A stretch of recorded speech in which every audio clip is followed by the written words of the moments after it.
अलैकुम वरहमतुल्लाहि वबरकातुहू।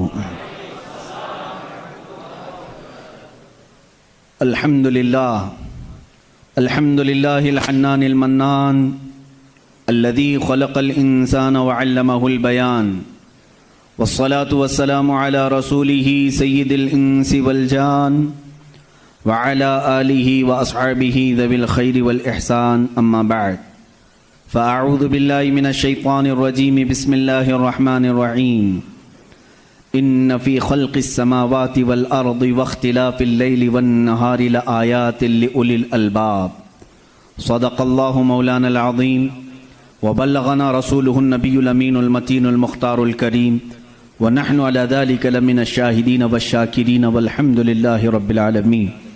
बारगाह रिसालत में आप सल्लल्लाहु अलैहि वसल्लम में दुरूद पाक का हदिया पेश करें। अल्लाहुम्मा सल्लि अला सय्यिदिना व मौलाना मुहम्मद मअदनिल जूदि वल करम व आलिहि व अस्हाबिहिल किराम व इब्निहिल करीम व बारिक व सल्लिम सलातन दाइमतन सरमदन अबदा। सबसे पहले अल्लाह अज़्ज़ व जल का करोड़ा करोड़ शुक्र व एहसान अदा करते हैं अल्हम्दुलिल्लाह कि उसने अहले बैत अतहार, सहाबा कराम, अम्बिया कराम और अपने अपने और उसके रसूल के ज़िक्र जमील के लिए हम जैसों का इंतखाब फरमाया है। अज़ीज़ान गिरामी, मामूल के मुताबिक 10 रोज़ा मजालिस मुहर्रम का इनेक़ाद यहाँ पर किया गया है। यकीनन जिसके नाम से ये मजलिसें मुनाक़िद होती हैं वो नाम ही बहुत बुलंद वाला है। सैयदुल शुहदा इमाम आली मकाम सैयदना इमाम हुसैन रज़ी अल्लाह तआला अन्हु व अर्ज़ाहु अन्ना। ज़िक्र तो उनका मकसूद होता है मुहर्रम में, लेकिन उनके ज़िक्र के साथ साथ हम तमाम अहले बैत और तमाम सहाबा खुलफाए राशिदीन का भी ज़िक्र करते हैं। और अल्लाह का ये भी बेपनाह करम व एहसान है कि हम एक बड़ी बंदिश के बाद खुल करके सांस लेने के माहौल में आए हैं। बस अल्लाह की बारगाह में सिर्फ यही दुआ करता हूँ कि मौला दुनिया की दूसरी चीज़ें छिन जाएं मगर तेरे घर के दरवाजे हम पर बंद ना हों। कदीर व जब्बार खुदा, ये बड़ी आजमाइश है हमारे लिए। हम अपने घरों में वो सुकून महसूस नहीं करते जो इसके दरबार में सर झुकाकर सुकून महसूस करते हैं। आज ये पहली मजलिस है, पहली महफिल है, और सबसे भी मैं गुजारिश करूंगा कि शुक्र इलाही बजा लाओ। अल्लाह रब्बुल इज़्ज़त का करम व एहसान है कि आज के इस माहौल में अब भी बहुत सारे लोग बाहर निकलने पर पाबंद हैं, मुक़य्यद हैं, बाहर निकलने से वो आजिज़ हैं। उसके बावजूद आप तमामी हजरात ज़िक्र शुहदा करबला में जमा हैं और हाजिर आए हैं। अल्लाह ताला इस नेमत को हम सब के साथ बरकरार रखे। आज मैं सिर्फ ये बात अर्ज करना चाहूँगा कि हम जिसके बंदे हैं उसको पहचानने के लिए क्या उसने कुछ निशानियां भी रखी हैं। अल्लाह की निशानियां, मैं खुल करके आम अंदाज से ये बात करूंगा। आप मुसलमान घर में पैदा हुए, आपके बाप दादाओं ने, आपके माहौल ने आपको बताया कि तुम्हारा पैदा करने वाला अल्लाह है। यही तक तुम्हारी नॉलेज है, हमारी नॉलेज है। इसलिए कि ये भी बड़ा करम व एहसान है कि हमें सोचो विचार करके अल्लाह तक पहुंचने की इस तरह के माहौल की ज़रूरत नहीं आई। बरसों से हम उन्हीं घरों में पैदा हो रहे हैं जहां अल्लाह का ही नाम लिया जा रहा है। लेकिन मैं सारे इंसानों के लिए खिताब कर रहा हूं। इस रुए ज़मीन पर रहने वाला, चाहे वो यहूदी हो, ईसाई हो, हिंदू हो, सिख हो, जो भी हो, मैं सबसे आज ये बात कहना चाहूंगा। दुनिया का एक फार्मूला है कि बगैर किसी के बनाए कोई चीज नहीं बनती। खुद से कोई चीज नहीं बनती, तो यकीनन हमें भी किसी ने बनाया ही तो है। हम छोटी सी छोटी चीज को देखते हैं, उनको कोई बनाता है, खुद से कोई चीज नहीं बनती। साइंस के स्टूडेंट्स भी होंगे हमारे साथ, और जो साइंस को पढ़ते हैं उनकी जो थ्योरियां हैं साइंसदानों की, वो क्या कहते हैं, कायनात कैसे वजूद में आ गई। वो मुल्हिद होंगे जो कहते हैं, बेदीन लोग होंगे जिनका कोई दीन ही नहीं, जो कहते हैं कि अचानक दुनिया बन गई और अचानक ही खत्म हो जाएगी। ऐसा कैसे होगा, ऐसा कैसे होगा, अचानक दुनिया बन गई और अचानक खत्म हो गई। कोई नहीं है इसके आगे पीछे। मेरे अजीजों, जो गौर व फिक्र करने वाले साइंसदान हैं वो भी अब इस नतीजे पर पहुंचे हैं कि दुनिया में एक बहुत बड़ा धमाका हुआ था कई अरब साल पहले, कई लाख साल पहले, उनके एतबार से, उनके इल्म के एतबार से, जिसको ये बिग बैंग कहते हैं। बिग बैंग क्या चीज है? तो साइंसदान ये कहते हैं कि कई सालों तक इस रुए जमीन पर सिर्फ समंदर था, और समंदर में भी जो गैस होती थी वो सब हाइड्रोजन, और सिर्फ 99% हाइड्रोजन और 1% सिर्फ ऑक्सीजन का यहां पर वजूद था, जिसकी वजह से कोई दूसरा जिंदा रह नहीं सकता था। यह साइंसदानों की तहकीक है। उसके बाद फिर उन्होंने ये कहा कि एक धमाका हुआ और समंदर से, पानी से हर चीज बनती चली गई, पानी से बनती चली गई। ये 21वीं सदी में बात की जा रही है, ये बात 21वीं सदी में की जा रही है। और साइंस के वजूद की तारीख में अगर आप जाएंगे तो ज्यादा से ज्यादा कि 400 साल पहले तक की तारीख होगी। 16वीं सदी में, 17वीं सदी में, 17वीं सेंचुरी में साइंस की कुछ न कुछ चीजें इजाद होने लगी, जिसको आज हम साइंस कह रहे हैं। और कुरान में मौला फरमाता है, वजअलना मिनल माइ कुल्ल शैइन हय्यिन, हमने हर चीज को पानी से बनाया है। ये रब ताला फरमा रहा है, उसका कुरान अजीम गवाही दे रहा है। कुरान किस जमाने में उतरा वो भी आपके जहन में होना चाहिए। किस जमाने में कुरान आया है ये भी आपके जहन में अच्छी तरह से फिट होना चाहिए, ताकि अब साइंस की तहकीकात और उस जमाने को मैच करके देख सकें आप। कुरान उस जमाने में आया है जहां यूरोप में लोग जानवरों के साथ रहते थे। अमेरिका का तो इंकशाफ भी नहीं हुआ था, अमेरिका नाम का कोई मुल्क है ये पता भी नहीं था लोगों को। जितनी दुनिया थी इसमें सबसे ज्यादा तहजीब वाला मुल्क, तमद्दुन वाला मुल्क ईरान था, अरब थे, रोम थे, बाकी सब तो बिछड़े हुए लोग थे। रोम, ईरान और अरब को उस जमाने में तहजीब वाला कहा जाता था। उनकी तहजीब का आलम यह था कि जब मेरे आका सल्लल्लाहु तआला अलैहि वसल्लम मदीने तैयबा में तशरीफ लाए, ये बहुत बड़े तहजीब वालों की बात मैं कर रहा हूं, यानी बहुत नॉलेज रखने वालों की बात कर रहा हूं। इतना नॉलेज था कि जब मेरे आका मदीने में तशरीफ लाए तो सिर्फ 6 लोगों को लिखना आता था। ये बड़े तमद्दुन वाले लोग थे, बड़े नॉलेज वाले लोग थे। उस जमाने का इल्म यहां तक पहुंचा हुआ था। मेरे अजीजों, बाकी यूरोप वगैरह का हाल तो बहुत ही बदतर था। यहां तक कि आबादी कैसे बनाई जाए ये सलीका इस्लाम ने बताया है। रोड तक बनाने के तरीके, रास्ते कैसे बनते हैं, ये भी कोई इल्म नहीं था पहले। लोग सितारे देखते थे और चलते जाते थे। आज जो रोड बने हुए हैं इसकी इजाद ही सैयदना उमर फारूक ने की है रदी अल्लाह ताला, कि आम एक रास्ता होना चाहिए, हाईवे होना चाहिए, उसको पक्का बनाना चाहिए कि लोग इसी से गुजरे। आज आपको रास्ते इतने बने हुए हैं इसलिए कोई तारा नहीं देखता, सिर्फ सामने देखते हैं। अब तारे देखेंगे तो फिर बड़ा मसला हो जाएगा। उस जमाने में तारे देख करके चलते थे। अजीजा ने गिरामी, यूरोप का हाल उस जमाने में यह था कि नॉलेज नाम की कोई चीज नहीं थी। वो लोग अंधविश्वास, जैसे आज भी हमारे यहाँ कुछ लोगों में मौजूद है, अंधा यकीन, इन चीजों पर बहुत अमल करते थे। जैसे अपशगुन हो जाना, ये तमाम मामलात में बहुत वो आगे थे। हत्ता कि बीमारियों को भी वो बीमारी नहीं समझते थे। जैसे आज यूरोप जादू टोने पर यकीन नहीं रखता, हर चीज को बीमारी कहता है। उस जमाने में हर बीमारी को वो जादू समझते थे, शैतान समझते थे। बीमारी का उनको इदराक भी नहीं था। इस्लाम में जो फुकहा पैदा हुए, जो अतिब्बा पैदा हुए, जो साइंसदान पैदा हुए, उन्होंने बीमारी के मुतालिक बहुत सारे तहकीकात पेश किए।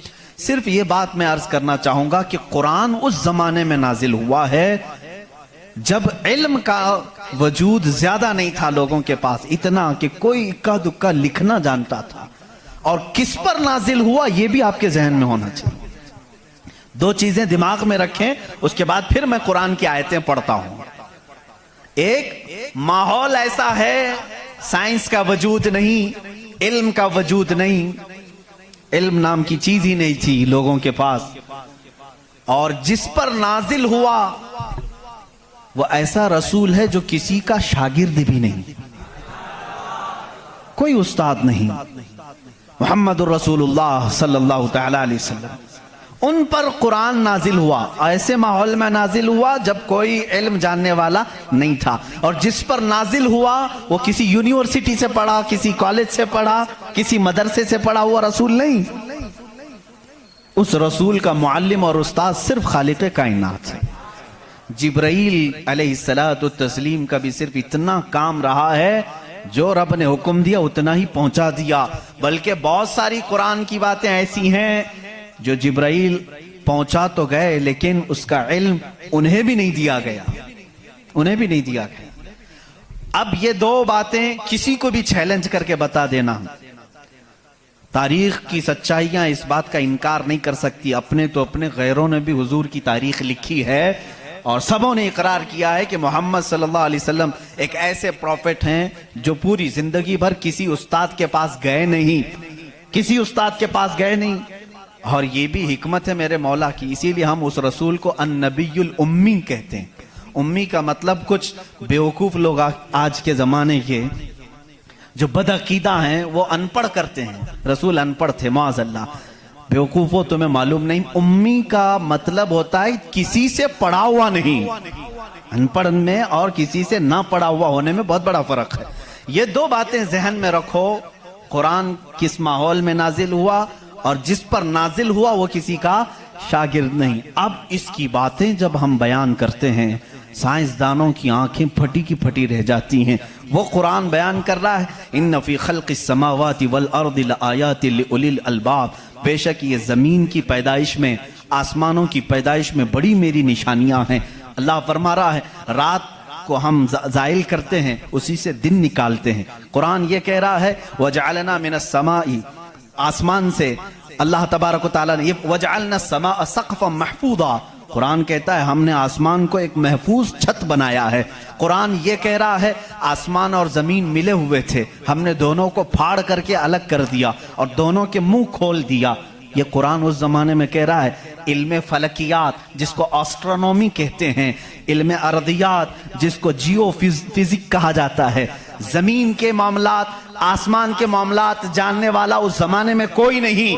उस वक्त कुरान कह रहा है आसमान और जमीन मिले हुए थे, हम दोनों को फाड़ दिए, हमने उन दोनों को फाड़ दिया और दोनों के मुंह को खोल दिया।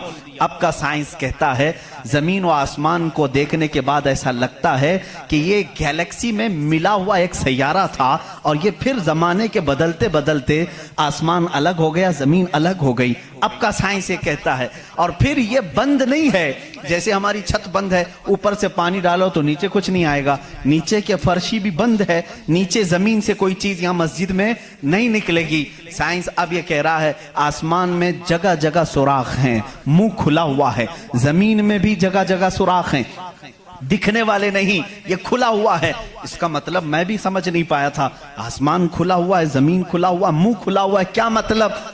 कहा कि अल्लाह ताला जब चाहे आसमानों पर पानी डाले तो अपना मुंह खोलता है, बारिश बरसती है। और जमीन का मुंह खुला है, इसका मतलब ये है तुम जहां पर भी, जितनी गहराई में भी जमीन के बीज डालो, इसका मुंह खुला है, वो सीना फाड़ कर बाहर आता है। अगर जमीन बंद होती तो कोई चीज जमीन से बाहर नहीं निकलती, जमीन से कोई चीज बाहर निकलती है, इसका मतलब है कि इनके मुंह खुले हुए हैं। साइंस ने अब भी कहा कि आसमान का मुंह खुला हुआ है, जमीन का मुंह खुला हुआ है। कुरान किस माहौल में नाजिल हुआ है, जब साइंस का वजूद नहीं।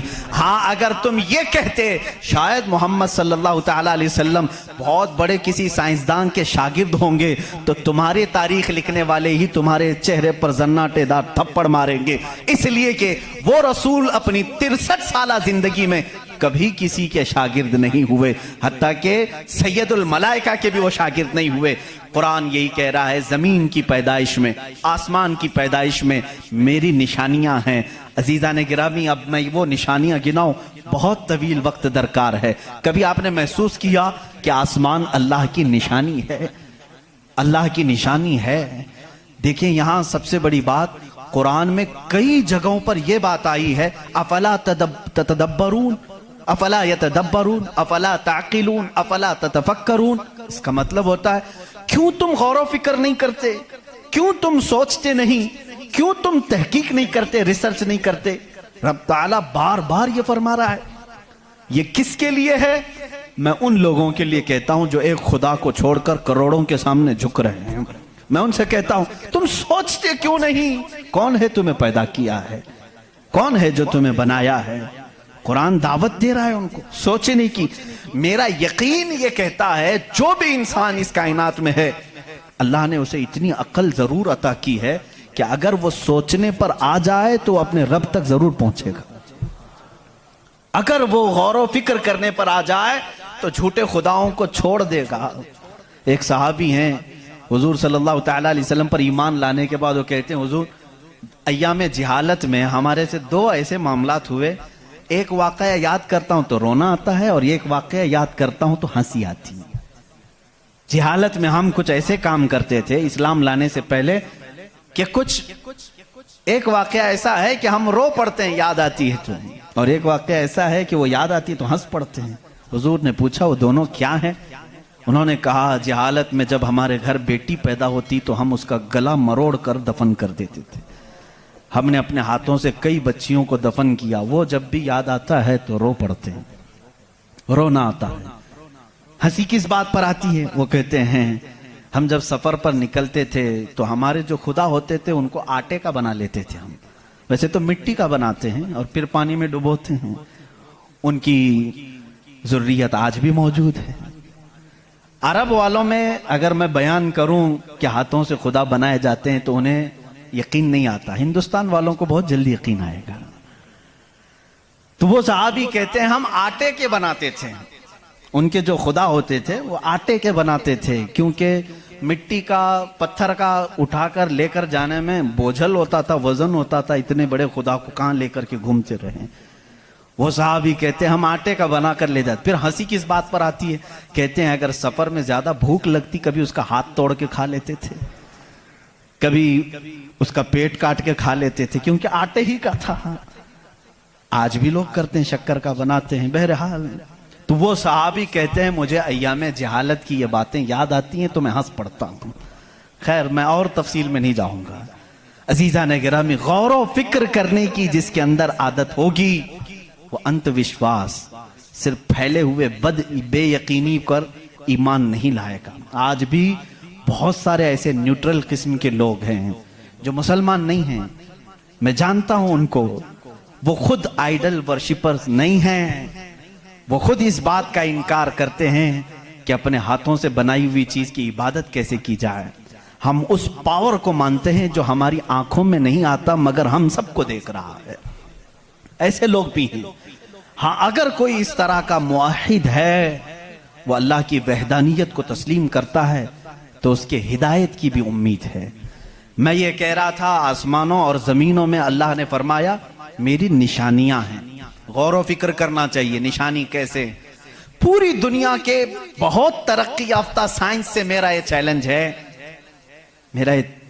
मेरी ये बात का ये चैलेंज है। बहुत तुमने तरक्की की, लेकिन एक ऐसी छत बना करके दिखाओ जिसका कोई पिल्लर ना हो। हवा में छत कायम करके दिखाओ, और वो भी इतनी मोटी होनी चाहिए, इतनी मोटी कि जिसके बारे में हुजूर अकरम सल्लल्लाहु अलैहि वसल्लम ने फरमाया कि उसकी मोटाई 500 साल अगर कोई घोड़ा दौड़े तो तय ना हो पाए। वो आसमान की मोटाई। मैं उतनी मोटाई की बात नहीं करता हूं, 1 किलोमीटर चौड़ी ही कोई बना करके दिखा दें। साइंस हमारा बहुत तरक्की कर चुका है, नहीं बना सकोगी। लेकिन कायनात की इस पूरी जमीन पर अल्लाह रब्बुल इज्जत ने एक छत हमारे सरों पर रखी है, और सबको मालूम है वो छत कैसी है, बगैर पिल्लर वाली। कहीं उसको सुतून देखा आपने? अल्लाहुल्लज़ी रफ़अस समावाति बिगैरि अमदिन तरौनहा, कुरान कहता है वो अल्लाह ही है जिसने बगैर सुतून के आसमानों को बनाया, और तुम भी उसको देख रहे हो। कुरान चैलेंज कर रहा है, तुम भी उसे देख रहे हो। और हैरत की बात यह है, हमारे पिल्लर वाली छत के बारे में तो यकीन होगा अब ये गिरेगी नहीं, लेकिन अगर ये तड़कने लगे, कहीं से आवाजें आने लगे, हम भाग करके कौन सी छत के नीचे जाते हैं? पिल्लर वाली छत से हमको खौफ लगता है आजकल गिर ना जाए, और पनाह लेने के लिए उस छत के नीचे जाते हैं जिसका कोई पिल्लर ही नहीं। अल्लाह की निशानियां हैं इसमें। अल्लाह रब्बुल इज्जत फरमाता है तुम देख रहे हो इन आसमानों को हमने कैसे कायम किया है। अब इसकी तहकीकात जो एस्ट्रोनॉमी पढ़े हुए हैं वो जानते होंगे, इल्म फलकियात उसको कहते हैं, आसमानों का इल्म। ये भी अभी सबको पूरा हासिल नहीं हो सका। जो हमारी नजरों में नजर आ रहा है ये तो धुआं है, बादल है। आसमान तक पहुंचने के लिए पता नहीं कितना सफर, और इसमें अल्लाह रब्बुल इज्जत ने सितारों के एक ऐसे झुरमुट को रखा है। आसमान कितना चौड़ा है, कितना लंबा है, गेस कर सकते हैं हम? कभी गेस करेंगे आप? मैं सिर्फ एक हिसाब बताता हूं। उस आसमान में अल्लाह ताला फरमाता है कुल्लुन फी फलकिन यस्बहून, सूरज, चांद, जितने भी गैलेक्सी के स्टार्स हैं, तारे हैं, ये सब आसमान में तैर रहे हैं। अल्लाह फरमा रहा है, सूरह यासीन की आयत है, ये सब आसमान में तैर रहे हैं, लटक रहे हैं। अच्छा, जिस पर लटक रहे हैं जाहिर सी बात है वो बड़ा होना चाहिए। अब वो कितना बड़ा होगा? वो छत की चादर कितनी बड़ी जिस पे सूरज भी लटक रहा है, चांद भी लटक रहा है। हमने साइज पूछा साइंसदानों से, साइज पूछा कि ये कितने बड़े बड़े हैं जो आसमान में लटक रहे हैं, तो उन्होंने कहा सबसे करीब जो हमारा सितारा है, सैयारा है, जमीन से जो सबसे करीब सैयारा है वो चांद है। और सूरज का क्या हाल है? कहा सूरज जमीन से 13 लाख गुना बड़ा है, 13 लाख गुना बड़ा। अब यहां हमारी अकलें शशदर हो जाती हैं, किसी के पास कैलकुलेटर भी नहीं, कितना हिसाब करें? 13 लाख गुना बड़ा जमीन से, हमारे तस्वुर में नहीं आता। वो कहां लटक रहा है? आसमान में। चांद इससे 50 गुना बड़ा है जमीन से, वो कहां है? आसमान में। अच्छा, इतना ही नहीं, ये गैलेक्सी के अंदर सूरज से 50 गुना बड़े इतने सैयारे हैं कि जिनमें से सिर्फ अभी 40% का दरियाफ्त की जा चुकी है, बाकी 60% अभी तक साइंसदानों को पता ही नहीं। सूरज से 50 गुना बड़े सैयारे और मौजूद हैं। पूछा ये सब कहां है? ये भी आसमान में है। इसीलिए मेरे मौला ने फरमाया बेशक आसमानों की पैदाइश में उसकी बड़ी निशानियां हैं। अब मेरे अजीजों, आओ, तुम्हें अपने घर की छत डालने के लिए कितने दिन लगते हैं, कितने वर्कर लगते हैं, कितने मजदूर लगते हैं, क्या क्या इसके लिए सामान लगते हैं, ये सब तुम्हें मालूम है जिन्होंने छतें डाली। अब इतनी बड़ी छत जिसने कायम की है, जिसमें लाखों गुना बड़ा जमीन से सूरज भी है, चांद भी है, गैलेक्सी के और स्टार्स हैं, वो खुदा फरमा रहा है आसमान को, जमीन को किस तरह से उसने बनाया। कुरान में है सिर्फ 6 दिन में इन दोनों की पैदाइश हुई। उससे भी बल्कि अल्लाह ताला फरमाता वजअल अर्द फी यौमैन, अल्लाह ने जमीन को 2 दिन में पैदा फरमाया, आसमान को। और इसमें जितनी सजावट है, सजावट क्या है? ये पूरे समंदर को रब फरमा रहा है वो जमीन की जीनत है, जितने दरख्त हैं वो जमीन की जीनत हैं। और आसमान की जीनत क्या है? चांद है, सूरज है, सितारे हैं। ये सब 4 दिन में बने, कुल 6 दिन में इनकी पैदाइश हुई है। कुल 6 दिन में इनकी पैदाइश हुई है। मियाँ हमारी दुकान नहीं बनती 6 दिन में, और वो खालिक कायनात फरमा रहा है 6 दिन में इस पूरी कायनात के जमीन और आसमान की पैदाइश हुई। तो क्या ये अल्लाह रब्बुल इज्जत की निशानियां नहीं है? गौर और फिक्र, तदब्बुर। मैं अगर सुनी हुई बातों पर यकीन नहीं आता कुछ लोगों को, क्योंकि वो साइंस के माहौल में आज जी रहे हैं, वो हर बात साइंस की यकीन के साथ मान लेते हैं। मैं उनसे ही कहता हूं, अपने साइंसदान आकाओं से पूछें कि इस जमीन का हजम कितना बड़ा है, आखिर ये ठहरी कैसे है इतने दिन तक, या अब तक कायम कैसे है, ये हिलती क्यों नहीं है। अच्छा, उसके बाद रब ताला फरमाता है हमने इस जमीन को पानी पर बिछाया है। ऐ अल्लाह, तेरे अजायब कुदरत अजीब दर अजीब हैं, कितने अजीब हैं। आपसे मैं कहता हूं, हौज में या मस्जिद का भी हौज है, जाओ एक चादर उसके ऊपर बिछाओ, टॉवेल लेकर के बिछाओ, कितनी देर तक वो पानी पर खड़ा रहेगा। टॉवेल चादर, इसकी मोटाई कितनी है, बहुत पतली सी है, वो mm में आएगी, लेकिन वो आपके इस पानी पर ठहर नहीं सकती। अगर आप कहें मोटी चीज में बिछाऊं, मोटी चीज बिछा करके दिखाओ, कितनी देर वो रुक सकेगी, नहीं रुक सकेगी। और ये अल्लाह ने कुरान में फरमाया हमने पानी पर जमीन को बिछाया, और इसका इनकार साइंस भी नहीं कर रही है। साइंस भी यही कहती है जमीन को जितनी जगह से खोदा जाए पानी ही है। हम भी तो जब बोरवेल जो निकालते हैं, जमीन को खोदने के बाद पानी आता है। अब पानी पर इस जमीन को बिछाया रब तबारक व तआला ने, कितना वजन ये उठाई हुई है, कितना वजन उठाई हुई है। सबसे बड़ा वजन तो उन मुशरिकीन का है जो उस रब को नहीं मानते। ये धरती का बोझ इनको कहते हैं, ये सबको उठाई हुई है। पता नहीं कितने करोड़ों टन इस पर वजन है ये, लेकिन कभी भी हिलती हुई नजर नहीं आती। लेकिन उसको भी कुरान में अल्लाह फरमा रहा है हमने इस जमीन को हिलने से रोकने के लिए जगह जगह पर पहाड़ों को मेख बनाकर गाड़ दिया। वल जिबाल औतादा, और पहाड़ों को हमने मेख बनाकर गाड़ दिया है। अब इसकी तहकीक इस जमाने में, मैंने अपने पढ़ने के जमाने में इसकी एक तहकीक अपने उस्ताद के पास पढ़ी थी। सफा मरवा के बारे में इख्तिलाफ चल रहा था। सऊदी यहूदी हुकूमत ने सफा मरवा को पूरी तौर पर ख़त्म करने की नापाक कोशिश की और अलग से उन्होंने मसआ बनाया सही करने का। तो इख्तिलाफ उलमा में था कि इन्होंने ज़्यादा चौड़ा कर दिया। उसी ज़माने में ये तहकीक हुई पहाड़ जो है इसका वजूद ज़मीन पर कैसा होता है। इन सऊदियों ने कहा पहाड़ ऐसा ऊपर शेप में ऐसा होता है, ट्रायंगल होता है, ऊपर से कोना होता है, नीचे चौड़ा होता है। इन सऊदियों ने कहा नीचे भी ये जड़ें छोड़ता है, फैलता हुआ जाता है, जैसे दरख्त ऊपर होता है और नीचे उसकी जड़ें फैली हुई होती हैं। तो इन्होंने कहा नीचे भी वो पहाड़ का हिस्सा है, इसलिए हमने बाजू में भी रास्ता बनाया ताकि सफा मरवा की सही अगर हो रही है तो वो पहाड़ों के बीच में ही हो रही है। मेरे उस्ताद गिरामी मिस्र के हैं, उन्होंने पूरी इस पर तहकीक के साथ किताब लिखी, चैलेंज किया, कहा पहाड़ों को अगर खोद करके देखो हमारा यकीन ये कहता है। उन्होंने बहुत सारे दलाइल से साबित किया पहाड़ ऊपर से जो इस तरह के शेप का होता है, ट्रायंगल ऊपर से, नीचे वो जड़ें नहीं छोड़ता बल्कि अंदर जाते जाते और बारीक हो जाता है, अंदर बारीक होते होते होते बहुत पतला होकर नीचे तक जाता है। मैंने पूछा नीचे कितनी अंदर तक है? उन्होंने कहा जो पहाड़ तुम्हें ऊपर दिख रहे हैं ये पहाड़ का 1% है, बाकी 99% पूरा नीचे होता है। ये पहाड़ों की ऊंचाई, ये पहाड़ों की जो ऊंचाई है ये 1% है, 99% पूरा नीचे होता है। हैरत में पड़ गए, इतना नीचे पहाड़ है। कहा यही तो बात है, क्या तुम दीवार में जब मेख ठोकते हो तो ऊपर कितना दिखता है और अंदर कितना रहता है?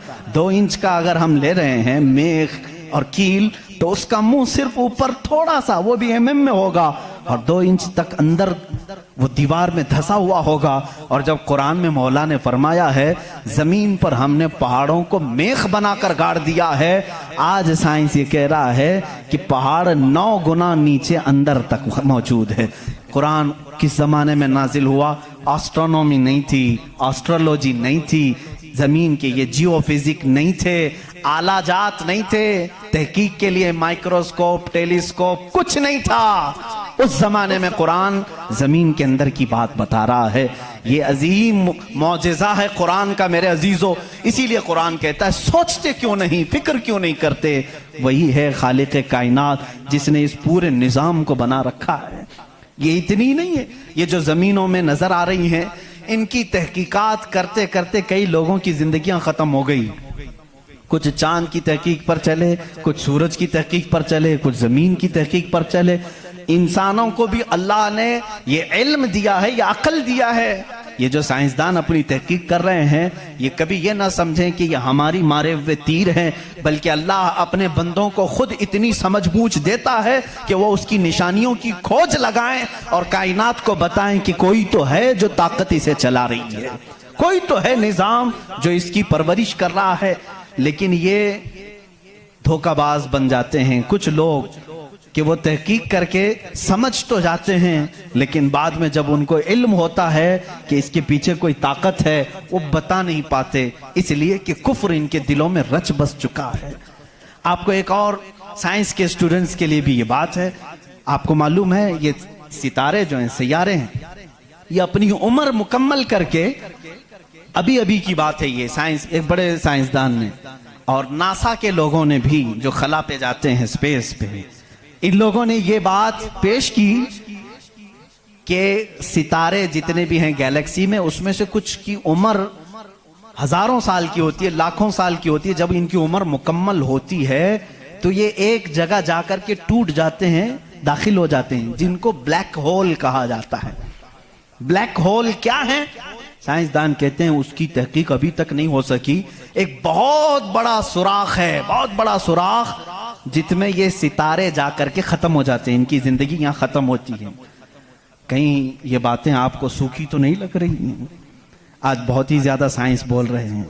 जरूरत इसके लिए है मेरे अजीजों, मैं अपने दीन को उन लोगों के सामने रखना चाहता हूं जो सिर्फ साइंस को अपना खुदा समझते हैं। आओ कुरान पढ़ो, कुरान इसकी बुनियादें तुम्हें देगा साइंस की।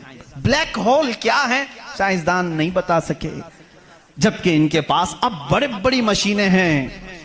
ये जो नासा के लोग खला में जाते हैं, एक एक साल तक के लिए चले जाते हैं, कई महीनों के लिए चले जाते हैं और तहकीकात करके ला रहे हैं। चांद पर इन्होंने कैमरे लगाए और वहां की तस्वीरें ये भेजने की बात कर रहे हैं, लेकिन फिर भी ब्लैक होल मालूम नहीं। मैं उस मोहम्मदुर रसूलुल्लाह सल्लल्लाहु अलैहि वसल्लम की बात कर रहा हूं जो किसी भी साइंसदान का शागिर्द नहीं, जो किसी उस्ताद के पास बैठा नहीं। उस रसूल पाक की जुबान से कुरान की आयत निकली सूरह वाक़िया की। अल्लाह फरमाता ला उक़सिमु बिमवाक़िअन नुजूम इन्नहु लक़समुन लौ तअलमून अज़ीम। अल्लाह फरमाता कसम है उस जगह की जहां जाके सितारे टूट जाते हैं, बेशक अल्लाह रब्बुल इज्जत की इसमें बड़ी शान है अगर तुम समझ सको। एस्ट्रोनॉमी को कुरान बता रहा है कि ब्लैक होल हैं, मवाक़िउन नुजूम उनको कहा गया है, जहां सितारे जाकर फना होते हैं। अजीज़ान गिरामी, ये तकलीफ सिर्फ हमारी है कि हमने कुरान अजीम को उस लेवल के एतबार से पढ़ा नहीं। साइंस के लिए जो लोग MBBS कर रहे होंगे या फिर इंजीनियर बन रहे होंगे, उनसे भी मैं ये दावत देता हूं कि कुरान को भी कभी इस एंगल से पढ़ करके देखो, इसकी निशानियां इतनी अजीम है। मैं समझता हूं कि तुम्हें फिर कहीं इधर उधर मुंह मारने की जरूरत नहीं, मारिफत खुदाबंदी इसी से हासिल हो जाएगी। गौर व फिक्र करो, तुम्हें इसी से अल्लाह रब्बुल इज्जत की मारिफत हासिल हो जाएगी। कोई तो है खालिक। इमाम आजम अबू हनीफा रहमतुल्लाह तआला अलैह के पास एक दहरिया, इस जमाने के भी जो एथिस्ट होते हैं, एथिस्ट समझते हैं, एक नया ये चला हुआ, नया नहीं है पुराने ही है, नाम नया लगता है, मुल्हिद हैं ये। एथियज्म बहुत सारे लोग वो अपने दीन, अपना रिलीजियन के जगह पर ये लिखते हैं, आप देख लेना इनको, एथिज्म। आप मुस्लिम लिखते हैं, कुछ लोग हिंदुइज्म लिखते हैं, कुछ लोग क्रिश्चियनिटी कहते हैं, कुछ ज्यूज होते हैं, लेकिन कुछ हैं जो एथियज्म, एथिस्ट हैं। एथिस्ट का मतलब कोई खुदा नहीं, कोई दीन नहीं, कोई मजहब नहीं। ये बेचारे आवारा लोग हैं, ये लावारिस लोग हैं जो इस तरह से कह रहे हैं। अब इनकी बात मैं आपको बताऊं, एथिज्म। इस तरह का एक एथिस्ट इमाम आजम अबू हनीफा के पास आया, उसने कहा खुदा है? तुम बार बार खुदा की बात करते हो, मुझे तो नहीं लगता, कोई नहीं है। अगर है तो दिखता क्यों नहीं? बहुत सारी चीजें हैं ऐसी आपने समझाया जो दिखती नहीं लेकिन है, बहुत सारी चीजें हैं। उसने कहा ऐसी कोई चीज नहीं है जो है और दिखती नहीं। आपने उसको एक तमाचा लगाया, ढेला उठा करके मार दिया। उसने कहा मैं सवाल किया तुमने मार दिया। कहा क्या हुआ मारा? कहा दर्द हो रहा है। कहाँ है दर्द? हो रहा है, दिखता नहीं है लेकिन एहसास है। बहुत सारी चीजें ऐसी हैं जो दिखती नहीं है लेकिन है, उनका वजूद है। बहरहाल आपने उसको जवाब क्या दिया? कहा सुनो, मेरे साथ आज एक बड़ा अजीब वाक़या पेश आया। मैं समंदर के किनारे गया था, मैंने देखा एक कश्ती को, और वो कश्ती की ताज्जुब खीज बात ये थी कि वो अकेले चल रही है, कोई नहीं चला रहा। सामान खुद से वो लाद लेती है अपने ऊपर और चल पड़ती है सीधे रास्ते पर। फिर थोड़ी देर के बाद साहिल पर आती है और अपना सामान खुद ही उतारती है। फिर जैसे ही वक्त होता है फिर चल पड़ती है। कोई कश्तीबान नहीं, कोई मल्लाह नहीं, कोई कैप्टन नहीं उसके अंदर, सवारी भी नहीं, खुद से सब चल रही है। ये उस दौर में इमाम आजम कह रहे हैं जब इलेक्ट्रॉनिक दौर नहीं था। आज के लोग हो सकता है यकीन कर लें इलेक्ट्रॉनिक कश्ती होगी, हो सकता है कोई उसको इलेक्ट्रॉनिक मशीन चला रही होगी। ऐसा नहीं है, उस जमाने में कोई इस चीज की इजाद नहीं थी। उसने कहा क्या पागलपन की बातें कर रहे हो, किसको बना रहे हो तुम? क्या ऐसी कोई कश्ती है जो खुद से सामान भी उतारती है और चढ़ा भी लेती है और चलने भी लग जाती है? इमाम आजम अबू हनीफा रहमतुल्लाह अलैह ने फरमाया इतना तेरा दिमाग चलता है कि कोई कश्ती समंदर पर बगैर चलाने वाले के नहीं चलती। ये पूरे दिन और रात का निज़ाम और लोगों की मौत और हयात का निज़ाम, ज़मीन से पौधों को निकालने का निज़ाम, बराबर वक्त पे मौसम के आने का निज़ाम बगैर किसी के चलाए कैसे चल सकता है? कभी इसमें ताखीर तुमने देखी? कभी तुमने ये देखा कि रात हुई ही नहीं? कभी तुमने देखा कि दिन हुआ ही नहीं? वो अपने वक्तों पर सारी चीजें चला रहा है। अजीज़ा ने गिरामी, इन तमाम चीज़ों में एक निशानी है उसके वजूद की। इसीलिए अल्लाह रब्बुल इज़्ज़त ने सूरह इखलास में यूँ फरमाया कुल हुवल्लाहु अहद, ऐ महबूब आप फरमा दे वो अल्लाह एक है। अब एक होने की निशानियां भी बहुत हैं, एक होने की निशानियां भी बहुत हैं। हम बचपन में पढ़ते थे, हमारे पास एक हमारे वालिद किताब पढ़ाते थे, उसमें एक सवाल एक बूढ़ी औरत से किसी ने किया था कि बड़ी भी तुमने अल्लाह को एक माना है? कहा हाँ बिल्कुल। वो चरखा सिलती थी, चरखा जिसमें कपड़े सिले जाते हैं।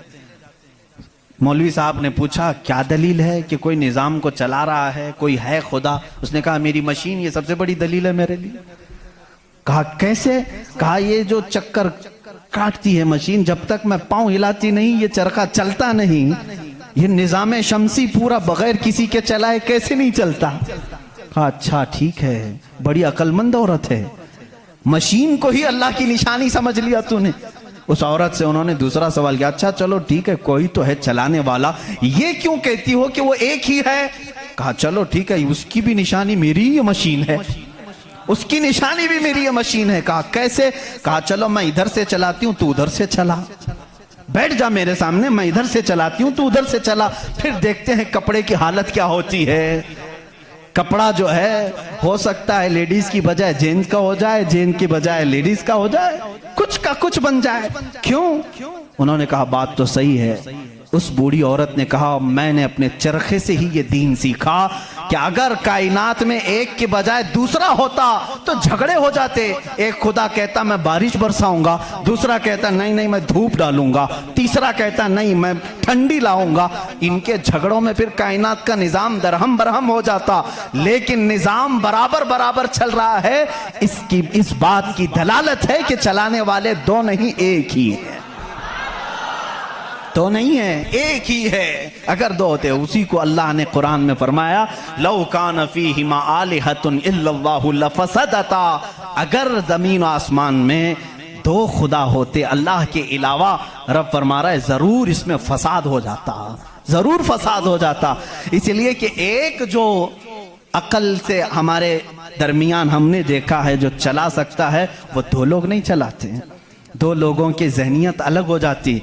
अब इसको फलसफे में आएंगे जिसको फिलॉसफी कहते हैं, ये भी एक इल्म है। फलसफी लोगों के दिमाग के एतबार से भी हमने इसको साबित किया। अगर दो हैं, पहली बात आपके दिमाग में ये होना चाहिए कि खुदा वो है जो किसी का मोहताज नहीं। इतनी बात तस्लीम करते हो? जो किसी का मोहताज नहीं। जब ये फार्मूला तुम्हारे दिमाग में है तो आप दो को लेकर के आओ। दो को लाओगे तो दोनों का दिमाग एक साथ नहीं चलेगा, या तो फिर मशवरे से चलेंगे। मशवरा करेगा तो एक दूसरे का मोहताज होगा, और जो मोहताज होगा वो खुदा नहीं होगा। मिसाल के तौर पर दोनों बैठे हैं, चलो आज मीटिंग करते हैं, कल बारिश करेंगे, तो जाहिर सी बात है एक ने दूसरे को पूछा तो पहला वाला दूसरे का मोहताज हुआ कि नहीं। अब खुदा के बारे में हमारा तस्वुर ये है, वो अपने कामों में किसी की शिराकत नहीं चाहता, कोई शरीक नहीं है उसका। अब अगर शरीक हो गया तो उसकी फजीलत कहां है? एक होने में जो फजीलत है वो दो में है नहीं, एक होने में जो फजीलत है वो दो में है नहीं। इसीलिए हम लाखों करोड़ों के सामने सर झुकाने वालों से कहते हैं मान लो एक ही को तस्लीम करो। इसलिए कि जितने अदियान हैं दुनिया में तकरीबन सबके यहाँ एक तस्वुर है खुदा का तस्वुर। सब एथिज्म को छोड़ करके मैं बाकी सब की बात करूं, हिंदुओं के नजरियात में भी खुदा का तस्वुर है, कोई तो है, एक भगवान के कुछ भी नाम ले। ईसाइयों के मजहब में यही हमारे रब्बे जुल जलाल का तस्वुर है, खुदा का वो भी यकीन करते हैं। यहूदी भी खुदा को मानते हैं, सिखों के यहाँ भी है। तकरीबन दुनिया में जो भी रिलीजियस है, किसी मजहब को मानता है, उन सब मजहबों में खुदा का तस्वुर है। लेकिन अब ये झगड़ा है कि मानने में कौन खुदा है कौन नहीं है। यहां तक तो सब मुत्तफिक हैं, है कोई तो है, लेकिन यहां आकर के चूक जाते हैं कि किसको मानना चाहिए किसको नहीं। इसलिए मेरे अजीजों, इस्लाम ने वो निशानियां रब्बे जुल जलाल के वाहिद होने की और उसके ताकतवर होने की रखी हैं जिसको आज तक दुनिया इनकार नहीं कर सकी, और कुरान के इस मौजज़े को आज तक कोई चैलेंज नहीं कर सका। मैं साइंसदानों से भी कहता हूं, आपको एक बात ये भी मैं बता दूं, अभी 18वीं सदी की बात है। 18वीं सदी में अमेरिका का सफर करने वाले एक साइंसदान ने एक नई चीज का इंकिशाफ किया। अटलांटिक ओशियन में या समंदर के एक हिस्से में एक ऐसी जगह है जो बिल्कुल ही डार्क है, डार्क स्पेस उसको कहते हैं, यानी वहां रोशनी बिल्कुल नहीं, सूरज की एक किरण भी वहां नहीं आती, इतना वहां पर, इतनी वहां तारीकी है। ये कब? 18वीं सदी में, यानी आज से 200 साल पहले की बात है। उसने इंकिशाफ किया, दुनिया को बताया मैंने एक ऐसी जगह देखी, बहुत ही डार्क है, बहुत अंधेरा है। वो जब वापस आया तो उलमाए रब्बानीयीन ने सूरह नूर की कुरानी आयतें पढ़ी। अल्लाह फरमाता है कि इदा अखरज यदहु लम यकद यराह वमन लम यजअलिल्लाहु लहू नूरन फमा लहू मिन नूर। अल्लाह फरमाता है हमने कायनात में एक ऐसी जगह रखी है कि उस पे अंधेरियों पर अंधेरियां हैं, अगर तुम हाथ भी निकालोगे तो हाथ भी नजर नहीं आएगा, हाथ भी नजर नहीं आएगा। ये कहां का? ये इल्मुल बहर जिसको कहते हैं, समंदरों का इल्म रखने वाला, जो पूरी जिंदगी समंदरों की खोज में लगा दिया, वो ला करके बताया। उसने सोचा मैं बहुत बड़ा तीर मारा हूं, लेकिन जब बताया कुरान पढ़ने वालों ने कि ये तो कुरान में है, अल्लाह फरमा रहा है एक डार्क स्पेस है कायनात में जहां तुम हाथ भी निकालोगे तो नहीं नजर आएगा, इतना डार्क है। वो सटपटा गया, परेशान हुआ, मैं इसकी तहकीक करूंगा। ये कुरान में आई कैसे बात? सबसे पहला दुनिया का मैं इंकिशाफ करने वाला हूं, मैं इसको सबको बताने वाला पहला फर्स्ट आदमी मैं हूं। ये पहले से कहां से आ गई कुरान? फिर वही दो बातें मैं बताता हूं मेरे अजीजों, उसको भी यही झटका लगा कि ये कुरान उस जमाने में नाजिल हुआ जब साइंस का वजूद नहीं था, और उस पर नाजिल हुआ जिसको दुनिया में किसी ने सिखाया नहीं था। बाद में फिर उसने ये सोचा शायद हो सकता है प्रॉफेट मोहम्मद सल्लल्लाहु अलैहि वसल्लम समंदरों का सफर बहुत करते होंगे, उनके समंदरों के सफर में शायद कभी ये जगह आ गई होगी, इसलिए उन्होंने अपने मन से कुरान में ये लिख दिया होगा। उसने ये नतीजा निकाला। लेकिन दूसरे ही दिन उसे फिर बड़ा झटका ये लगा कि जब सीरत मुस्तफ़ा पढ़ा उसने, अल्लाह अकबर, हुजूर की 63 साला जिंदगी में आपने एक मर्तबा भी समंदर का सफर किया ही नहीं। ये बहुत बड़ा झटका लगा कि वो मोहम्मद सल्लल्लाहु अलैहि वसल्लम कभी पूरी जिंदगी में समंदर का सफर किए ही नहीं। मेरे अजीजों, इस बात में गलत फहमी में ना आना कि वह समंदरों को नहीं जानते थे। वो मेराज का सफर करने वाला रसूल समंदरों को जरूर जानता है, लेकिन ये हिकमत इलाही थी कि कभी समंदर के सफर करने का इत्तेफाक नहीं हुआ। अब उसे झटके पर झटका ये लगा, जो कभी समंदर को गया ही नहीं, वो अगर अटलांटिक ओशियन में मौजूद डार्क स्पेस को बताता है तो जरूर वो अपने पेट से नहीं बता रहा है, वही उसको बताया होगा जिसने डार्क स्पेस बनाया है। यही अल्लाह रब्बुल इज्जत के वहदानियत की निशानियां हैं, उसके वजूद की निशानियां हैं। कुरान पढ़ो, इसमें बहुत सारी चीजें, जिन्होंने ये इंकिशाफ किया कि कुछ समंदरों में ऐसे अल्लाह रब्बुल इज्जत ने बनाया है, वो भी आपको मिल जाएंगे। दो समंदर मिलते हैं और दोनों का रंग अलग है, एक समंदर नीला है, एक समंदर पीला है, दोनों का टेस्ट भी अलग है, इधर का मीठा, इधर का खारा नमकीन है, लेकिन वो बहुत दूर तक मिलते हुए जाते हैं। लेकिन इसका पानी उसमें नहीं आता, उसका पानी इसमें नहीं आता। क्यों नहीं आता? अल्लाह फरमाता मरजल बहरैनी यल्तक़ियान, मरजल बहरैनी यल्तक़ियान बैनहुमा बरज़ख़ुन ला यबग़ियान फ़बिअय्यि आलाइ रब्बिकुमा तुकज़्ज़िबान। उस रब्बे ज़ुल जलाल ने फरमाया, हमने दो समंदरों को बहाया है, देखने वालों को ऐसा लगता है कि ये मिल गए हैं, लेकिन हमने उसमें न दिखने वाली एक ऐसी दीवार बनाई है कि इसका पानी उसमें नहीं मिलता, उसका पानी इसमें नहीं मिलता। ये भी कौन से रसूल की जुबान से अल्लाह ताला बता रहा है लोगों को, जो रसूल कभी समंदर का सफर किया ही नहीं। उस रसूल की जुबान से अल्लाह ने दो समंदरों के मिलने की बात की। साइंसदानों, अब तो तुम्हें मानना ही चाहिए कि कुरान रसूल का अपना बयान किया हुआ कलाम नहीं है, उसी का ये कलाम है जिसने समंदरों को इस तरह पैदा किया है। कायनात में बहुत सारी चीजें हैं मेरे अजीजों, कुरान अल्लाह रब्बुल इज्जत का ये कलाम इतनी ही नहीं, ये तो बड़ी बड़ी निशानियां मैंने कहा, अगर इसकी मारिफत, इसकी खोज में लग जाओगे तो जिंदगी तमाम हो जाएगी। मैं तो कहता हूं अल्लाह ने एक बात ये भी फरमाई है तुम्हारे लिए, वफी अनफुसिकुम अफला तुबसिरून। अल्लाह फरमा रहा है तुम इधर उधर निशानियां ढूंढ रहे हो, हमने तुम्हारी जात में अपनी निशानियां रखी हैं, तुम नहीं देखते? तुम्हारी जात में हमारी निशानियां हैं, तुम नहीं देखते? इतनी निशानियां हैं, इसके लिए आपको कई उलूम पढ़ने की जरूरत है। जाहिर सी बात है, इंसान के एक एक पार्ट पर जो रिसर्च करता है वो अपने वक्त का एक बड़ा डॉक्टर बनता है। खाली सिर्फ दिल पर जिसने रिसर्च किया वो कार्डियोलॉजी है, जो सिर्फ किडनी पर रिसर्च किया वो नेफ्रोलॉजी है, और जो सिर्फ रगों को देखा है वो न्यूरोलॉजी है। पार्ट पार्ट पर इन्होंने पूरी जिंदगियां खत्म की।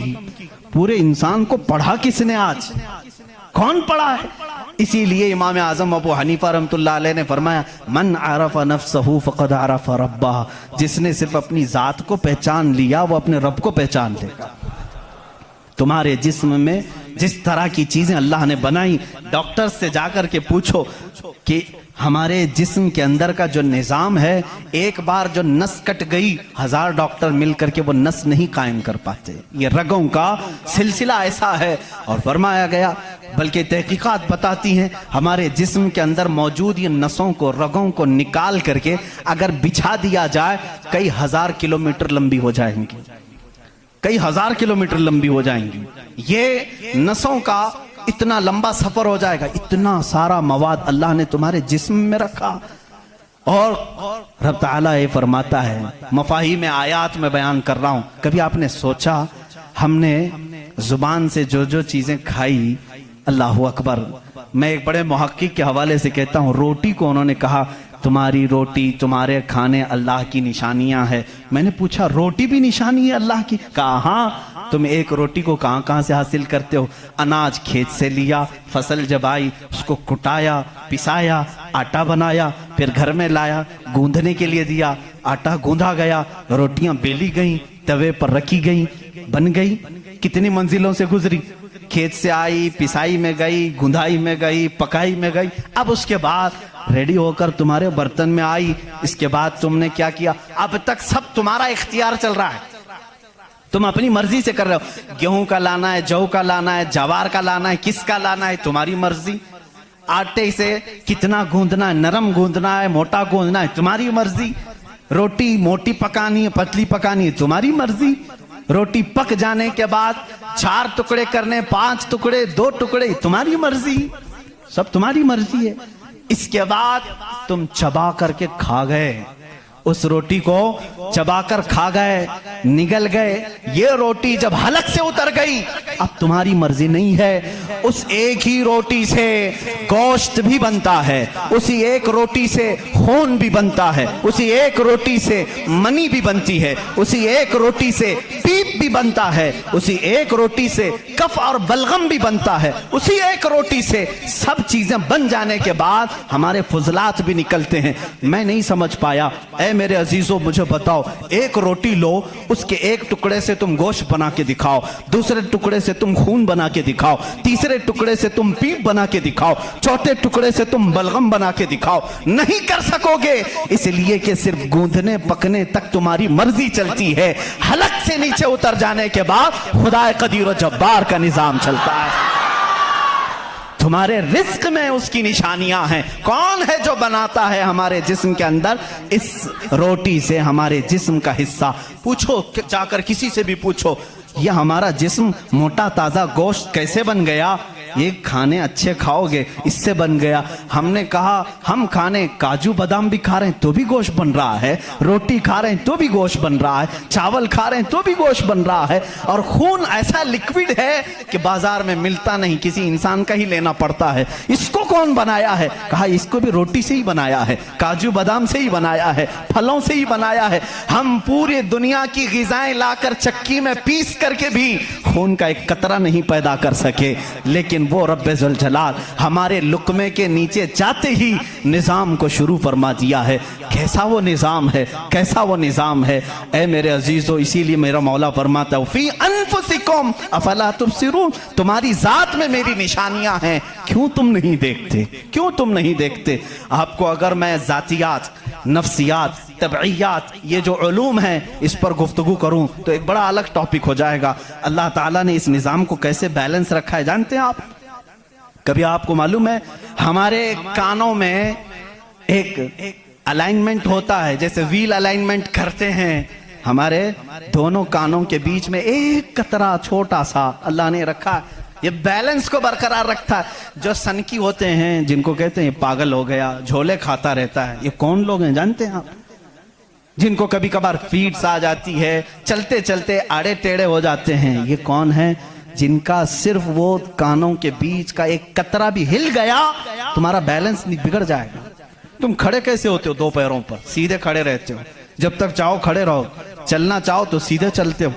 अगर वो बैलेंस चूक गया, जैसे कार व्हील अलाइनमेंट छूटने से इधर उधर जाने लगेगी, तुम्हारे पैर लड़खड़ाने शुरू हो जाएंगे। इस एक हल्के कतरे से अल्लाह ने तुम्हारे पूरे वजूद को रखा है। तुम्हें टेढ़ा करने के लिए सिर्फ उस कतरे को जुम्बिश देने की जरूरत है, सिर्फ जुम्बिश देने की जरूरत है। मैंने साइंस की एक तहकीक पढ़ी, अल्लाह अकबर, हैरत होती है। उन्होंने ये तहकीक करके बताया, ये जो तुम्हारी पलकें झपकती हैं, खुलती भी हैं, झपकती भी हैं, जानते हैं आप ये कितनी हल्की हैं और किसी को एहसास भी नहीं होता कब झपकी कब खुली, किसी को एहसास नहीं होता। कहा इसके अंदर कौन सी ताकत है? क्या रबर है, मैग्नेट है, कैसे ये कैसे होती है? इसको एक साइंसदान ने कहा कि अगर किसी की पलक झपकना छूट जाए, नहीं झपक सकती, तो उसको बिल्डोजर से खींच के भी बंद नहीं कर सकोगे, इतनी ताकत लगा करके भी उसे बंद नहीं कर सकोगे। ऐसा फ्लेक्सिबल है, ऐसा रबर है। और अगर बंद हो गई तो खोल भी नहीं सकोगे, पूरी ताकत लगा के टूट के फट जाएगा ये पलक, खुलेगी नहीं, नहीं खुलेगी। झपक गई तो वही रह गई, खुली तो बंद नहीं होगी। पूरी दूसरी कोई भी अल्टरनेट ताकत से अगर तुम चाहो इसको बंद करना या खोलना नहीं कर सकोगे। उन्होंने कहा बस हमारे इन पलकों में अल्लाह ताला ने एक हल्का सा रबर रखा है जो फ्लेक्सिबल है और बगैर तुम्हारे चाहे भी ये हिलती है, बंद होती है। और कहा कि अगर इन पलकों में ये झपकने और खुलने का मादा ये खत्म हो जाए, ये रबर, ये फ्लेक्सिबिलिटी खत्म हो जाए, तो वो इंसान पागल हो सकता है, बल्कि आंख न बंद होने की वजह से वो मर भी सकता है।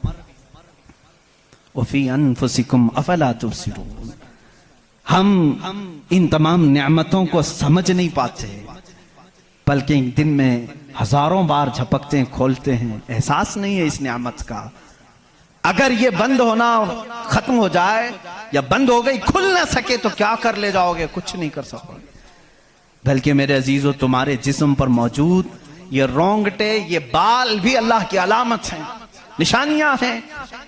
जानते हो, बाल सब एक ही तरह के हैं, लेकिन अभी 2 ही दिन कबल मैं पढ़ रहा था, जहन क्या है जाता नहीं इन चीजों की तरफ, क्योंकि मामूल पे चल रहे होते हैं। एक साहब ने मुझसे सवाल किया कि हजरत, बाल जो है हमारी आंखों पे भी हैं, पलकों में, और ऊपर भवों पे आईब्रो भी हैं, और बाल सर पे भी हैं और दीगर जगहों पर हैं। सर के बाल और दीगर जगहों के बाल बढ़ते हैं, ये बाल बढ़ते क्यों नहीं? बाल सेम है, बाल सेम है, ये बढ़ते नहीं, और ये बढ़ते ही रहते हैं, इनको जितना काटो बढ़ते ही रहते हैं। ऐसा क्या है? अल्लाह अकबर। उस दिन मुझे हैरत हुई, मैंने कभी इस चीज पर तवज्जो नहीं की, कभी नहीं सोचा। हो सकता है आपका जहन न गया हो। पढ़ने पर एक मुहक्किक ने यह भी लिखा है, देखने में ये सारे बाल एक तरह से हैं, इन बालों में सारी चीजें एक ही तरह की हैं, देखने में ये काले हैं तो वो भी काले हैं, कुव्वत भी इनकी सेम है, लेकिन अल्लाह रब्बुल इज्जत ने उन बालों में बढ़ने का खून रखा है, इन बालों में बढ़ने वाला खून आता तक नहीं है, आता तक नहीं।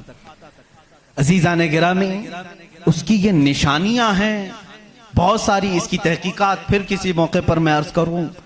और पेट के अंदर मौजूद चीजें जो अपना निजाम खुद ब खुद चला रही हैं, नहीं चला सकोगे, नहीं चला सकोगे। दिल जितनी मर्तबा ये धड़कता है, इसके अंदर जो प्रेशर है, कहा गया है ये जो खून को दबा करके जिस्म में फैलाता है, इसके मुतालिक साइंस ये कहता है इतना प्रेशर है कि दुनिया में किसी फव्वारे पे, किसी फाउंटेन में इतना प्रेशर नहीं होगा जितना दिल में प्रेशर है। और ये इतनी तेजी से एक बार पंप करता है कि खून पूरे जिस्म में नाखून तक आ जाता है। एक बार के पंप पर, एक बार इस तरह दिल ने दबाया खून को बाहर, तो खून नाखून तक पहुंचता है, इतना प्रेशर उसके अंदर है। अमेरिका की एक लेबोरेटरी में एक पाकिस्तानी आलिम दीन गए थे, कार्डियोलॉजी थे वो डॉक्टर, वो एक आलिम को लेकर के गए, और कार्डियोलॉजी नहीं, रेडियोलॉजी भी गालिबन कुछ है, जिसमें आवाजें सुनने का आला होता है, एक मशीन होती है जिस्म के अंदर हरकत करने वाली हर आवाज को उसमें सुना जा सकता है। पलक आप झपकते हैं, आप सांस लेते हैं तो इसकी आवाज कैसी होती है। तो उन्होंने कहा आज चलिए लेबोरेटरी में मैं आपको बताता हूं कि दिल की आवाज, हम तो यहां हाथ रखते हैं तो धक धक धक की आवाज आती। तो उन्होंने कहा हम आपको इससे सुनाते हैं। एयरफोन लगाए गए, बड़ी बड़ी मशीनें थी, हल्की सी भी वहां पर हवा भी आती तो उसकी जोर आवाज आती है। वो एक लैब है। ये आलिम दीन कहते हैं मैंने सुना दिल की आवाज। मैंने पूछा उस डॉक्टर से कि आपके हाँ हर आवाज का नाम लिखा गया है, दिल जो आवाज करता है इसका क्या नाम है आपके यहाँ? कहते हैं दिल जो है लप लप लप लप ये आवाज करता है, साइंस में ये लिखा गया है। वो मुस्कुरा है, कहा थोड़ी सी खता हो गई, बल्कि दिल कहता है रब रब रब रब। हर इंसान का दिल जो धड़कने की आवाज आती है मशीनों से उन्होंने खुद सुना। हाँ हो सकता है कुछ तोतले लोग होते हैं रा को ला कह जाते हैं, हो सकता है तुम्हें लप लप लप सुनाई दिया हो, मगर मेरा ईमान ये कहता है हर दिल रब रब रब ही कहता है। जो उसको धड़कन दिया है अगर वो दिल उसे याद ना करे, अजीजा ने गिरामी, कायनात की बहुत सारी चीज़ें उसकी निशानियां हैं, समंदरों में उसकी निशानियां हैं। आपको मालूम है समंदरों का इल्म, इल्मुल बहर जिनको मालूम है, जो गौते लगाते हैं वो कहते हैं ज़मीन पर जितनी मखलूक़ात है इसके 10 गुना ज़्यादा मखलूक़ात समंदरों में मौजूद है। समंदरों में यहाँ जितने कीड़े देख रहे हो, कितने मकोड़े देख रहे हो, यहाँ जितने किस्म की मखलूक़ात आप देख रहे हैं इसके 10 गुना ज्यादा मखलूक़ात समंदरों के अंदर है। कौन है जो उनके रिस्क का इंतजाम करता है? कौन है इनकी परवरिश पर? समंदरों का इल्म अलग है। कहते हैं हम अंदर जाते हैं तो उसके अंदर इतनी चीजें कि हर बार नई चीजें दिखती हैं। और उन्होंने कहा कि कई लाख किस्म की मछलियां गिन ली गई, लेकिन हर बार गोता लगाते हैं तो फिर नए रंग की मछली नजर आती है। इनको रंग देता कौन है उसके अंदर? अजीजा ने गिरामी, समंदरों के इल्म में लोगों ने कहा इसकी गहराइयों में क्या क्या मौजूद है। कुछ बातें तो अकल तस्लीम करती हैं, जैसे आपको मैंने कहा समंदर में मछलियां हैं, अंदर पेड़ पौधे भी हैं, आप सब तस्लीम करेंगे, होते होंगे, मखलूकात हैं, हाँ होते होंगे, सब होते होंगे। लेकिन एक कुरान के फरामीन तफासिर में यह कहा गया है समंदर के अंदर आग भी है। आप कहां से तस्लीम करोगे? समंदर के अंदर आग है, कैसे तस्लीम करोगे? जाहिर सी बात है तुम इनकार करोगे, पानी और आग हो ही नहीं सकता, और वो भी पानी हल्का फुल्का पानी नहीं, समंदर का जोशीला पानी। और यहां पर इस्लाम में ये बातें कही गई हैं कि समंदर के अंदर आग है। लेकिन ये दुनिया को उस वक्त नजर आ गया जब सुनामी आई थी। इंडोनेशिया में जो साहिल पर सुनामी की लहरें जिन्होंने देखी, जिसकी रफ्तार 2000 किलोमीटर पर आवर थी, 2000 किलोमीटर पर आवर की रफ्तार से वो पानी चल रहा था, और उसकी हाइट जो मौजों की वो 200 फीट ऊंची थी। 200 फीट ऊंची लहरें 1000 किलोमीटर पर आवर की रफ्तार से जब जा रही थी, तो मुशाहिदा करने वालों ने कहा जब वो लहरें चलती थी तो पीछे आग के शोले निकलते थे, समंदर में आग के शोले निकलते थे।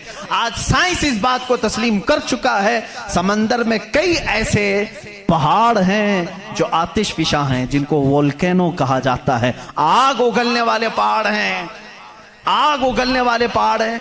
वो कई महीनों में और सालों में अपने अंदर मौजूद आग को बाहर उगलते हैं, तो समंदर में तुग़यानी आ जाती है, समंदर के अंदर मौजों की भंवर आ जाती है। ये तमाम चीजें आज साइंस कह रहा है, मेरा मौला कुरान में इस चीज को बयान फरमा रहा है।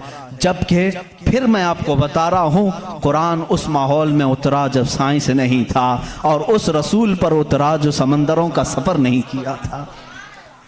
अल्लाह तबारक व तआला ने पहाड़ों के इल्म के मुतालिक कुरान में बयान फरमाया, सितारों के इल्म के मुतालिक, समंदरों के इल्म के मुतालिक, जमीन का ये जियोफिजिक हो, एस्ट्रोनॉमी हो, सितारों का एस्ट्रोलॉजी हो, इल्मुल फलकियात हो, उसके बाद नबातात, ये पेड़ पौधों के इल्म के लिए भी कुरान मौजूद है। अल्लाह रब्बुल इज़्ज़त इनके मुतालिक भी फरमा रहा है, इनके जोड़ बनाए गए। आज दुनिया ये कह रही है कि एक पेड़ को दूसरे पेड़ से लगाते हैं तो फल अच्छे आते हैं, फल अच्छे आते हैं। ये हदीस पाक में मिलता है। मदीने तैयबा में कलमी करते थे सहाबा उस वक्त खजूरों की।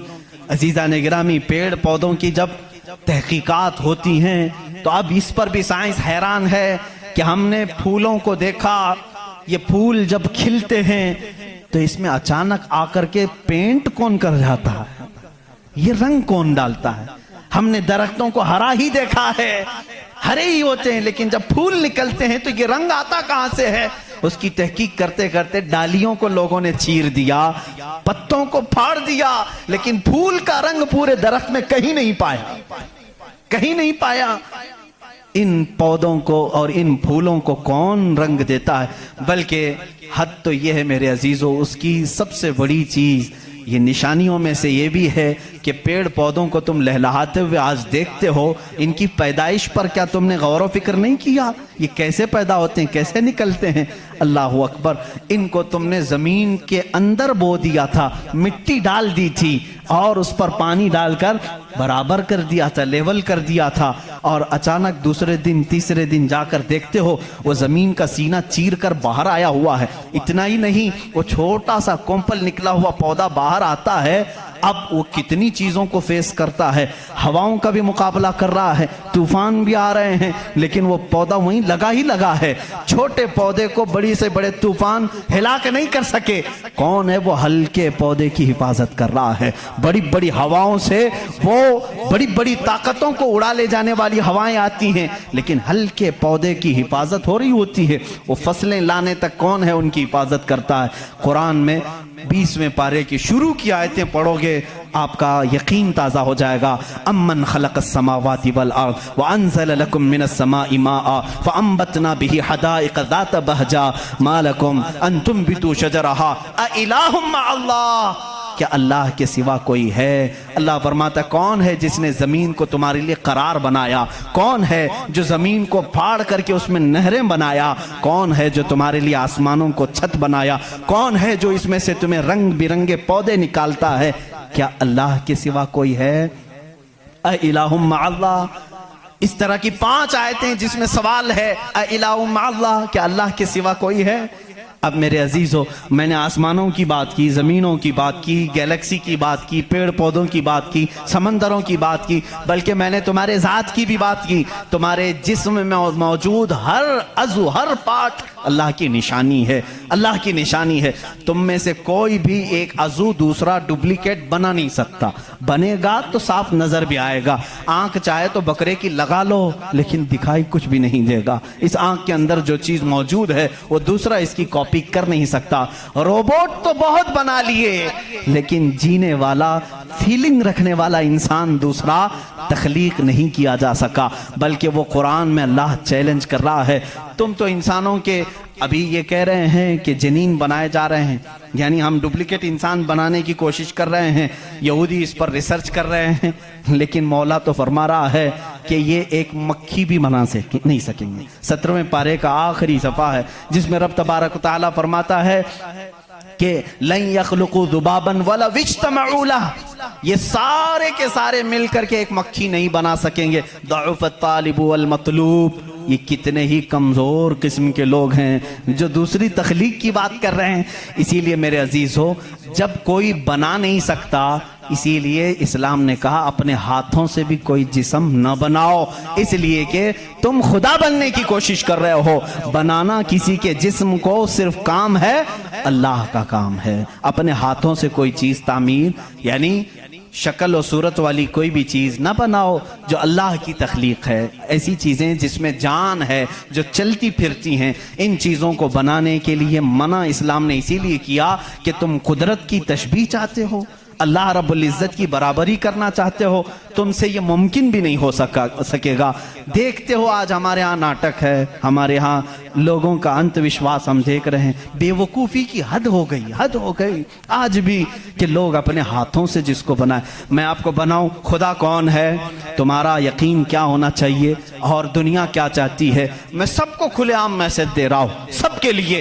कुछ लोग ये समझते हैं हमको खुदा बनाना पड़ेगा, पैसे लाना पड़ेगा, बना नहीं सकते तो मार्केट में जाना पड़ेगा, लाल पीला काला नीला खुदा खरीद करके लाना पड़ेगा, और उसके हाथ भी होंगे, 4 होंगे कि 5 होंगे कि 6 होंगे, ऐसे हाथों वाला हमको लाना पड़ेगा। कैसे? अरे वो खुदा चल के भी नहीं आएगा, उसको उठा करके लाना पड़ेगा, बैठेगा खुद नहीं बिठाना पड़ेगा, सोएगा खुद नहीं सुलाना पड़ेगा, और उठेगा भी खुद नहीं उठाना पड़ेगा, और उसे वो डूबेगा भी खुद नहीं डुबाना पड़ेगा, टूटेगा भी खुद नहीं तोड़ना पड़ेगा, खाएगा कुछ नहीं उसे जबरदस्ती खिलाना पड़ेगा लोगों को दिखाने के लिए। लोगों ने अगर अपने दिमाग से इसको खुदा समझा है तो मैं कहता हूं मुसलमान का अकीदा यह है, मैं मजबूर हूं, मैं अगर नहीं सो सकता तो वो सुलाता है, मैं अगर उठ नहीं सकता तो वो उठाता है। मैं खुदा को उठाता नहीं, मैं खुदा को बिठाता नहीं, बल्कि मेरा अकीदा यह है खुदा मुझे बिठाता है, खुदा मुझे चलाता है,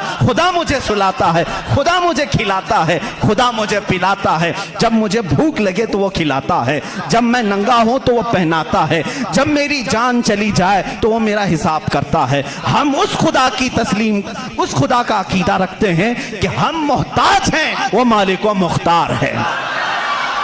अकीदा ये हो, अकीदा ये हो, अपने हाथों से बनाई हुई चीज को, अरे तुम्हें तो फख्र करना चाहिए। अरे आज तू खुदा बना बैठा है, उसे उसको फख्र से देखो, कहो अरे तू क्या खुदा है, मैं ही तो बनाया हूं तुझे। कभी बनाने वाला ये कह सकता है ना। और कोई आकर के, सारे लोग इबादत कर रहे हो, कोई आकर के सामने कह दिया सारे भक्तों के पास कि तुम इसको खुदा कह रहे हो, मैं तो लातों से गूंद के बनाया था इसको, मैं तो अपने हाथों से इसको बनाया, तो इज्जत क्या रहेगी। इसीलिए आपने देखा इस्लाम का अकीदा वहदानियत ये है, अकीदा खुदा ये है कि हमने आज तक करोड़ों मस्जिदें हैं, कभी हमने खुदा की जिस्म तो दूर की बात है, कोई शक्ल और तस्वीर भी मस्जिदों में नहीं रखी। क्यों? इसलिए कि अगर तस्वीर लगेगी कहीं खुदा की तो हम उसको खुदा तस्लीम ही नहीं करते, क्योंकि खुदा वो है जो किसी की आंख में आ नहीं सकता, और अगर किसी की आंख में आ गया तो वो खुदा हो नहीं सकता। जो आंख में आ गया वो खुदा हो नहीं सकता। सिर्फ और सिर्फ दुनिया में इस्लाम वो है जो बगैर देखे उसकी बारगाह में झुक जाता है। दुनिया सामने देख करके झुकती है और मोमिन बगैर देखे उसके सामने झुकता है। यही तुम्हारी सबसे बड़ी सिफत है ईमान वालों, जो कुरान कहता है युमिनून बिल गैब, ये वो बंदे हैं जो गैब पर ईमान लाते हैं। अब यहाँ आखिरी बात मैं करने आता हूँ, मेरा वक्त तवील हो गया। ऐ मौला तेरी निशानियां बहुत हैं, आसमान तूने बनाया, जमीन तूने बनाया, सितारे तेरे हैं, समंदरों का इल्म तूने इंसानों को दिया, सब कुछ तूने बनाया, लेकिन मेरा अकीदा, मेरा विजदान ये कहता है एक कायनात में सबसे बड़ी अगर कोई निशानी है तो वह मोहम्मद रसूलुल्लाह की जात है। फिर भी इसीलिए कहा मक्का के वो कुफार पूरी कायनात के सबसे बड़े काफिर हैं कि अल्लाह की सबसे बड़ी निशानी को देख करके भी ईमान नहीं ला सके, इसलिए कि वो रसूल ही बजाते खुद अल्लाह की एक ऐसी निशानी है। चेहरा व दुहा है, जुल्फे व लैल है, और दस्ते मुबारका और गले का नरम व नाजुक अंदाज ये है कि इंसान देख करके हैरत में रह जाता था। मुस्तफ़ा करीम सल्लल्लाहु अलैहि वसल्लम की ज़ात पर जब मैं गुफ्तगू करूँगा इंशाअल्लाह ये बताऊंगा मेरे अजीजों कि कायनात में सबसे बड़ी निशानी मेरे नबी की ज़ात है, मेरे आका की ज़ात है। और ये भी आपको तस्लीम करना पड़ेगा, आज हम जो झुक रहे हैं मस्जिदों में बगैर खुदा को देखे हुए, किसने बताया कि खुदा है? अगर वह मोहम्मद ना होते तो हमको खुदा का इदराक भी ना होता।